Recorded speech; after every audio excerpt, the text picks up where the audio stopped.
पाकिस्तान कहीं नहीं जा रहा। ये जब मैं पैदा हुआ था तभी से सुन रहा था कि पाकिस्तान जो है वो टूटने वाला है। पाकिस्तान मेरे हिसाब से आज जियोपॉलिटिकल प्रोफाइल पाकिस्तान का बढ़ गया है। मेरे हिसाब से आज चीन साउथ एशिया पे छा गया है। अगर वो छा गया है, उनका इस्लामिक पार्टनर इसमें पाकिस्तान है। पाकिस्तान है जो कि अरब और मुस्लिम कंट्रीज़ के साथ बहुत कुछ कर सकता है। मैं ये बात बिल्कुल मानता हूँ और पाकिस्तानी भी मानते हैं। उनकी गवर्नेंस में प्रॉब्लम है, there is no doubt about it. और मैं एक और आपसे ये बात कहूँ कि उनकी तैयारी हमसे पहले होगी और मेरे हिसाब से they will be ready much faster ये पॉज हटाने के लिए। तो मैं समझता हूँ, आप ये मान के चलिए कि after 1 year we are heading for a big trouble. ये इतना आसान काम नहीं है जो हमने किया है, ये ऑपरेशन सिंदूर, कि हम घुस के मारेंगे, घर में घुस के मारेंगे। You expose completely the limitations of the air force, जो आपकी मेन फोर्स है। आपने 2019 में की, आपने अब करी, तो अब आपके पास कहाँ जाएंगे आप सामान लेने के लिए? वो जल्दी से तैयारी करेगा। वो पाकिस्तान कहीं नहीं जा रहा है। मेन बात बहुत सीधी सी है, we need peace, peace for development, peace for deterrence building, peace for war fighting capability. आज पाकिस्तान का प्राइम मिनिस्टर 2 बार बोल चुका है कि आप सीज फायर की बात करिए और हमसे 3 मसलों पे बात करिए, Kashmir, water and the third they are talking of is what is the third one, they are talking of 3 things कि उस पे हम बैठ के बात, trade they want to talk. China का अभी vice foreign minister Sun Weidong was here in Delhi, he met up with the foreign secretary Misri. They से कि आप डायरेक्ट फ्लाइट शुरू करिएगा। अच्छा, अभी देखिए, जो आपको ये शायद मालूम होगा, आपको तो मालूम ही होगा, Sergey Lavrov was suppose to come here, उसने अपना कैंसिल कर दिया है आना, क्योंकि हमारे प्राइम मिनिस्टर और foreign minister they are going to G7, वो वहाँ चले गए हैं। अब क्यों आ रहे थे Sergey Lavrov? We need Sergey Lavrov, we need Sergey Lavrov because not only हमें S-400 चाहिए, हमें S-500 चाहिए। पूछिए क्यों? वो इसलिए चाहिए क्योंकि चाइना हाइपरसोनिक मिसाइल्स देगा पाकिस्तान को, जिसको हम बोलते हैं DF-17 with the hypersonic glide vehicles, they will give it to them. उसका हमारे पास कोई हल नहीं है। वो आप देख लीजिए क्या हो रहा है ईरान और इजराइल के बीच में। What I am saying is कि ये ना एक टेंडेंसी है टू से कि हमारा जो एडवर्सरी है वो हमसे कमज़ोर है, उसको अंडर एस्टिमेट करना। वो कमज़ोर नहीं है बिल्कुल, और ना वो इम्प्लोड हो रहा है, कुछ नहीं हो रहा है। अगर खतरा है तो आपको खतरा है। We are a global south country, हमें पीस चाहिए। हमारे 80 करोड़ लोग जो हैं वो गरीब हैं, उनके पास चाइना से बात करिए, पाकिस्तान से, चाइना से क्यों नहीं बात करते हैं? क्या प्रॉब्लम है हमारी चाइना से? हमारी मेन प्रॉब्लम चाइना ये है जो अमेरिका की है कि we cannot digest, we cannot accept a successful China. हमारी मेन प्रॉब्लम चाइना से ये है, एक कामयाब मुल्क है जिसको हम एक्सेप्ट नहीं कर रहे हैं। देखिए, एक मिनट, मैं let me just finish this point. If you see the 36 dynasties of China, एक को छोड़ के all the dynasties they built and rebuilt the great wall of China. देखिए, कश्मीर की आप जो भी कह लीजिए कि ये हमारा हो गया, कश्मीर जो ओरिजिनल कश्मीर है उस पर आज चाइना भी बैठा हुआ है, पाकिस्तान भी बैठा हुआ है। ये भी हकीकत है कि UN में 1948 रेजोल्यूशन था, वो भी एक हकीकत है। उसका मायना ये है कि जो उनका डिफेंस मिनिस्टर है पाकिस्तान का, ख्वाजा आसिफ, उसने 4 दिन पहले बयान दिया है, ये सुनिएगा इस बात को।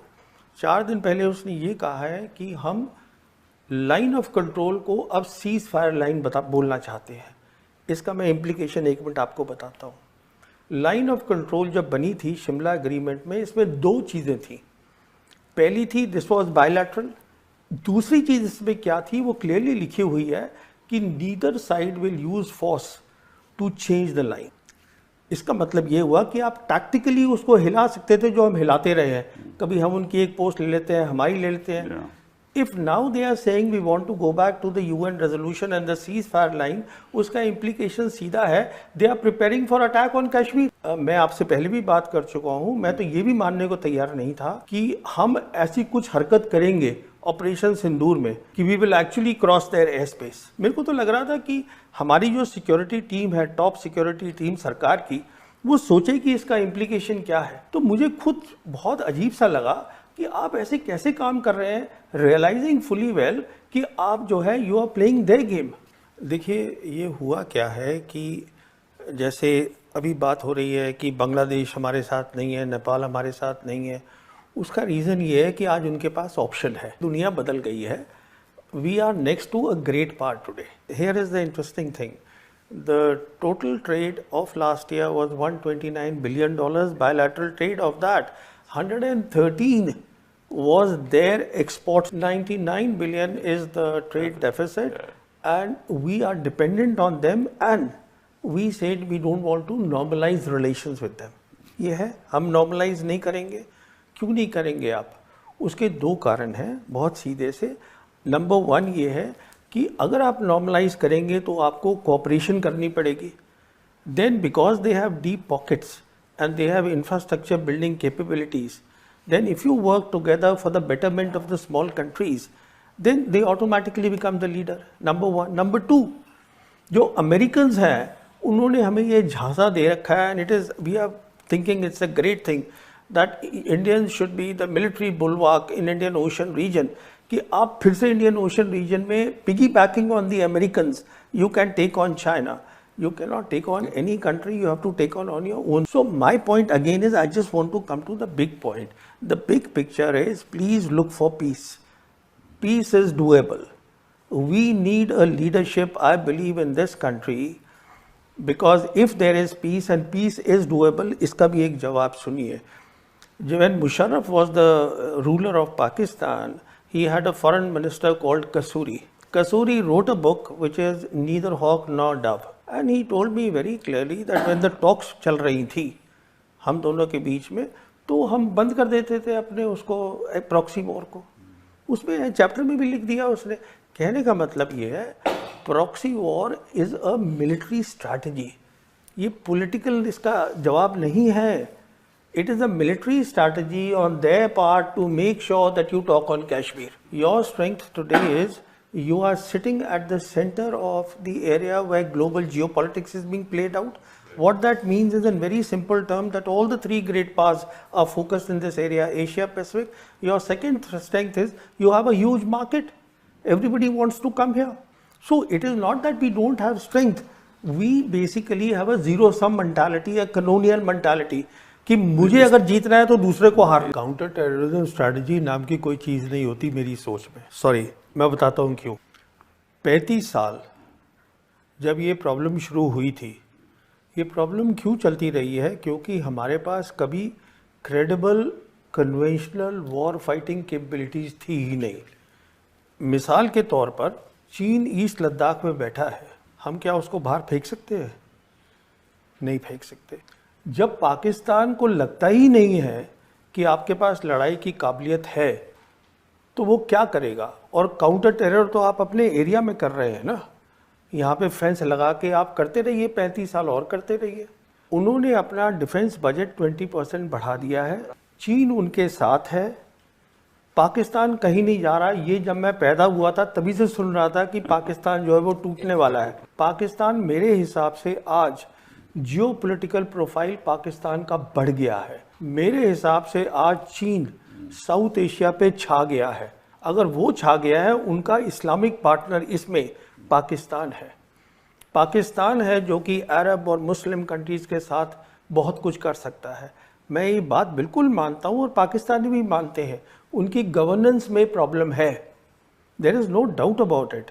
और मैं एक और आपसे ये बात कहूँ कि उनकी तैयारी हमसे पहले होगी और मेरे हिसाब से they will be ready much faster ये पॉज हटाने के लिए।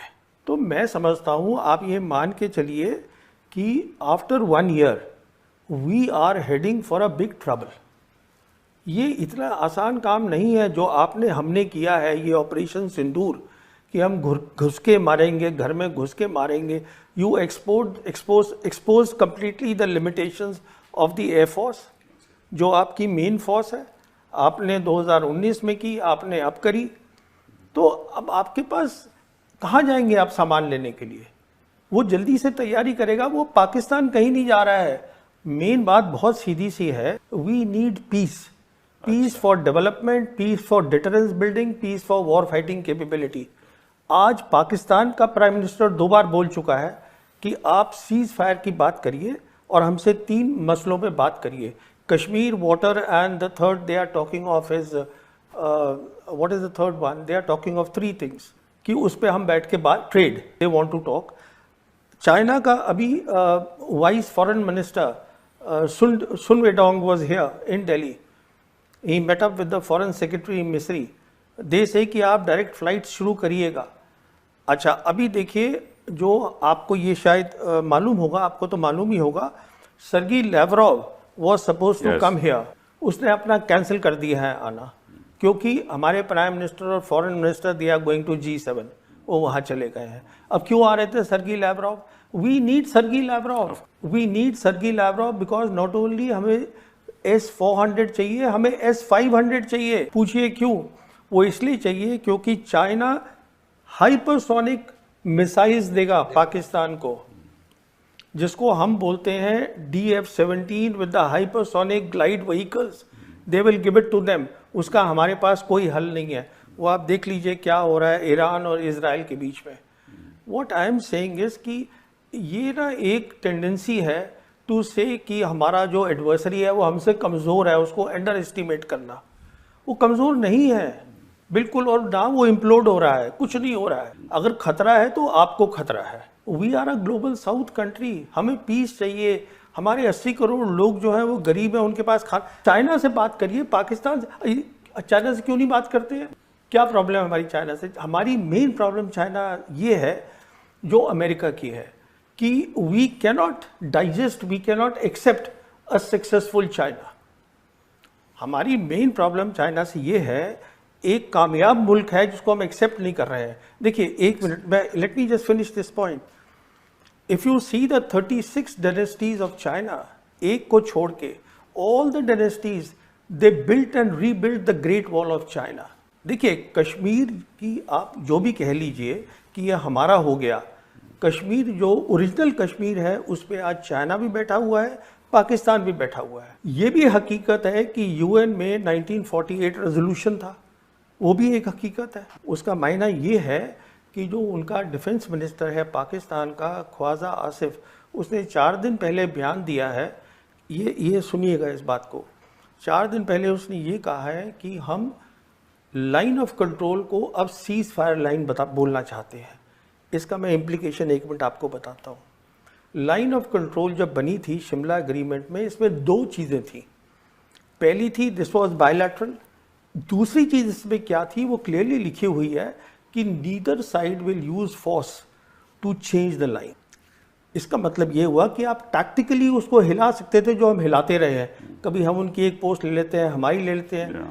If now they are saying we want to go back to the UN resolution and the ceasefire line, उसका implication सीधा है they are preparing for attack on Kashmir। मैं आपसे पहले भी बात कर चुका हूँ, मैं तो ये भी मानने को तैयार नहीं था कि हम ऐसी कुछ हरकत करेंगे ऑपरेशन सिंदूर में कि we will actually cross their airspace. मेरे को तो लग रहा था कि हमारी जो सिक्योरिटी टीम है, टॉप सिक्योरिटी टीम सरकार की, वो सोचे कि इसका इम्प्लीकेशन क्या है। तो मुझे खुद बहुत अजीब सा लगा कि आप ऐसे कैसे काम कर रहे हैं, रियलाइजिंग फुली वेल कि आप जो है you are playing their game. देखिए, ये हुआ क्या है कि जैसे अभी बात हो रही है कि बांग्लादेश हमारे साथ नहीं है, नेपाल हमारे साथ नहीं है। उसका रीज़न ये है कि आज उनके पास ऑप्शन है, दुनिया बदल गई है। We are next to a great part today. Here is the interesting thing, the total trade of last year was $129 billion, bilateral trade of that 113 was their exports. 99 billion is the trade deficit, and we are dependent on them, and we said we don't want to normalize relations with them. ये है, हम normalize नहीं करेंगे। क्यों नहीं करेंगे आप? उसके 2 कारण हैं बहुत सीधे से। नंबर 1 ये है कि अगर आप normalize करेंगे तो आपको cooperation करनी पड़ेगी। Then because they have deep pockets and they have infrastructure building capabilities, then if you work together for the betterment of the small countries, then they automatically become the leader. Number 1. Number 2, जो Americans हैं उन्होंने हमें ये झांसा दे रखा है, and it is we are thinking it's a great thing that Indians should be the military bulwark in Indian Ocean region, कि आप फिर से इंडियन ओशन रीजन में piggybacking on the Americans you can take on China. You cannot take on any country, you have to take on your own. So my point again is, I just want to come to the big point. The big picture is, please look for peace. Peace is doable. We need a leadership, I believe, in this country, because if there is peace and peace is doable, इसका भी एक जवाब सुनिए. When Musharraf was the ruler of Pakistan, he had a foreign minister called Kasuri. Kasuri wrote a book which is Neither Hawk Nor Dove. And he told me very clearly that when the talks चल रही थी हम दोनों के बीच में, तो हम बंद कर देते थे अपने उसको प्रॉक्सी वॉर को. उसमें चैप्टर में भी लिख दिया उसने. कहने का मतलब ये है, proxy war is a military strategy. ये पॉलिटिकल इसका जवाब नहीं है. It is a military strategy on their part to make sure that you talk on Kashmir. Your strength today is you are sitting at the center of the area where global geopolitics is being played out. What that means is, in very simple terms, that all the three great powers are focused in this area, Asia Pacific. Your second strength is you have a huge market. Everybody wants to come here. So it is not that we don't have strength. We basically have a zero-sum mentality, a colonial mentality. कि मुझे अगर जीतना है तो दूसरे को हार. Counter terrorism strategy नाम की कोई चीज़ नहीं होती मेरी सोच में. सॉरी, मैं बताता हूँ क्यों.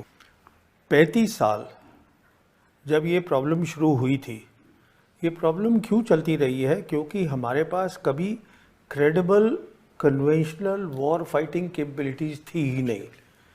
मिसाल के तौर पर चीन ईस्ट लद्दाख में बैठा है, हम क्या उसको बाहर फेंक सकते हैं? नहीं फेंक सकते. जब पाकिस्तान को लगता ही नहीं है कि आपके पास लड़ाई की काबिलियत है, तो वो क्या करेगा? और काउंटर टेरर तो आप अपने एरिया में कर रहे हैं ना, यहाँ पे फेंस लगा के आप करते रहिए, 35 साल और करते रहिए. उन्होंने अपना डिफेंस बजट 20% बढ़ा दिया है. चीन उनके साथ है.